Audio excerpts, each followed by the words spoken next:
So some of the things that I find that clients get nervous about is when it comes to the application process. They get discouraged, they get in their head and they think you know it, they've already talked themselves out of it. And what I remind them is, what was your reason for wanting to become a homeowner? Because those reasons aren't going to change. So don't allow the application process to discourage you. It's a simple application. What I would do is refer you to one of my preferred lenders, and you work with the lender. You be completely transparent, and you fill out the application, you submit your documents.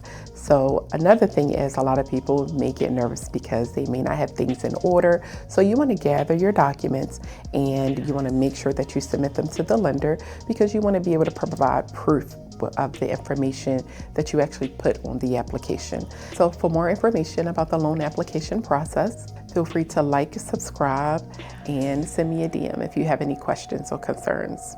My name is Myra. I'm a realtor with Cummings & Company.